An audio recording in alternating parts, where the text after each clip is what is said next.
Hello everyone and welcome to the channel. I'm Emmanuel, I'm a Boeing 737 pilot and a member of PMDG's tech team. So a couple of days ago I uploaded my full extensive version explaining the virtual performance tool for takeoff, landing and a weight and balance calculation.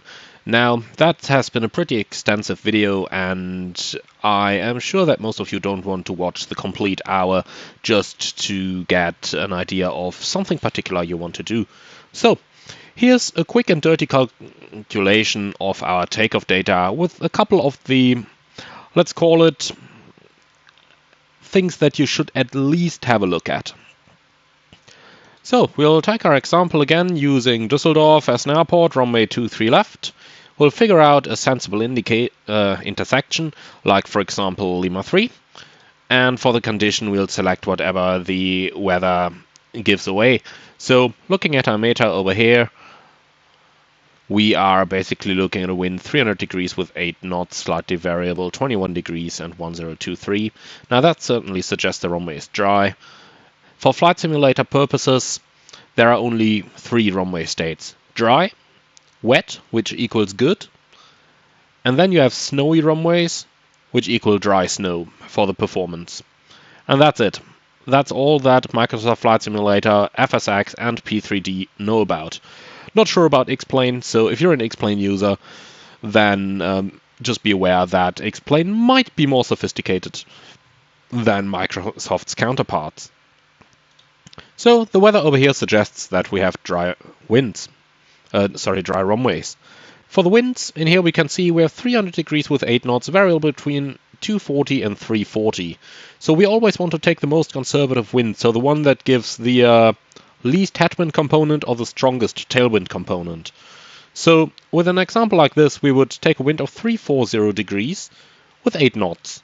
And we can then see that the OPT tells us we have 2 knots of tailwind and 8 knots of crosswind in these conditions. Temperature is 21, altimeter 1023, and for the rating we'll just leave it all on the default numbers. Finally, we'll go to enter the takeoff weight, which you can find on the performance initialization page in the 737's FMC, so for example 60 tons. And that is all that we need. So we're gonna hit calculate, and then we get our takeoff data over here. Flap 5 takeoff, minimum flap retraction altitudes, you set that one using the Barrow minimum selector, 1147. Trim is not available because we didn't enter a center of gravity. And we have a 22K takeoff with 40 degrees of assumed temperature. Now, if the crosswind was more than 10 knots, you could not use assumed temperature, then you would have to select full rating up here. And that leads us to another restriction we have on the usage of takeoff derates. That is, if you have de-iced your aircraft, you want to select at least a full 24K. So then you would go to rating and select 24K in here. Hit calculate, select full, so that you get a full 24K takeoff. Now, a few more things to cover here. There is an optimum flap selection possible like this, and this might give you a flap 1 takeoff, like this one is doing over here.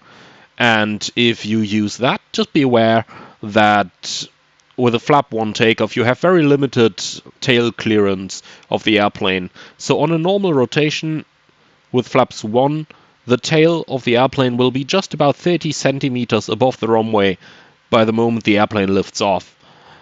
Contrary to that, if you're using flaps 5, it will usually be approximately 50 centimeters above the runway. So you can see how that really does play a role over here. One more words regarding the winds over here. If we assume that you had some gusting winds, so for example, let's say that we had a wind of, make that 280 degrees, 15 knots, gusting 25. Then this is what you would do. You would enter 280/15. It gives you a 10 knot headwind and an 11 knots crosswind. Then you enter 280/25 to determine your crosswind component, which in this case is 19 knots.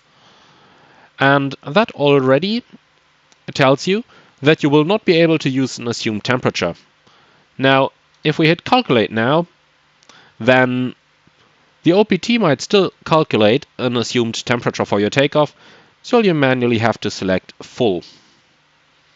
However, be aware that since we have 17 knots of headwind here, the calculation using the gust value of the 25 knots here is not actually the most conservative that we can use. So we'll remember the 19 knots crosswind component, then we'll just enter 280 with 15 again, so that it calculates with a little bit less headwind component, and therefore gives us the most conservative option. Again, remember to select flaps full for your takeoff. Last but not least, if you were expecting wind shear, so for example if the gusts were a lot stronger, if there were thunderstorms going through, or if there was wind shear reported by other aircraft or on the HOTAS, you would select the wind shear rating on the engine rating up here, hit calculate, and now it's going to give you a warning with the wind shear precautions and tells you what it's doing here. So it's using maximum takeoff thrust, use the longest suitable runway clear of known wind shear, if you have one, consider using flaps 5, 10 or 15, set a normal V-speeds for takeoff gross weight, consider rotating at higher VR speed provided. If wind shear is encountered, basically now it will give you some instructions on what to do in case of a wind shear. You click done to get rid of that. And now be aware that we still have optimum flaps here. So this is still calculated using flaps 1 now. Because optimum in terms of the OPT will always mean the least fuel consumption, and not necessarily the safest option here. So it comes down to the pilot to manually select that. So we do want to change it to flap 5 takeoff. Of course we get the same alerts again. So what we get now in the results is a full 26k takeoff, and we have our takeoff speeds given here, and there is an amber speed below the rotation speed. And that amber speed is the maximum speed at which you can safely rotate. And in this particular circumstance, it's because we're limited by V2. So V2 is the latest rotation speed that we have.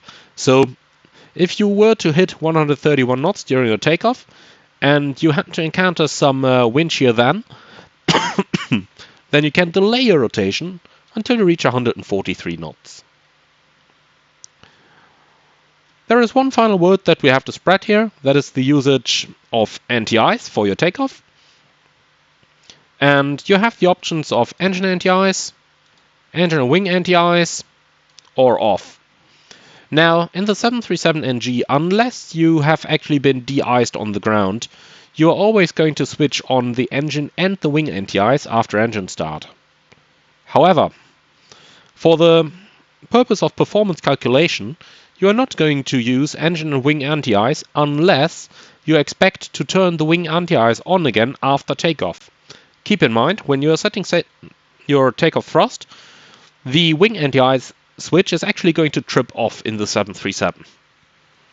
So, if you were to expect strong icing conditions after takeoff, so for example you're flying through snowfall or through a blizzard, then you would want to select engine and wing anti-ice.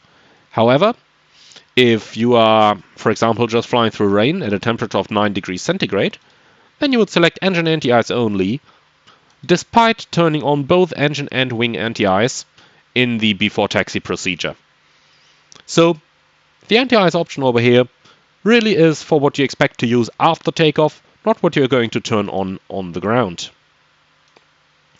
I hope you found this one interesting, and I hope that I didn't talk for too long this time. So I'm looking forward to see you all in the virtual skies. And once again, have a look at Virtual Performance Tool. You can find it on the website virtualperformancetool.com. It's really a nice tool that resembles the original Boeing OPT pretty closely. So do have a look at that. Thank you very much for watching, and if you really loved my videos, consider a small donation through the Buy Me a Coffee link in the video description below. Until then, thank you very much, and have a great day.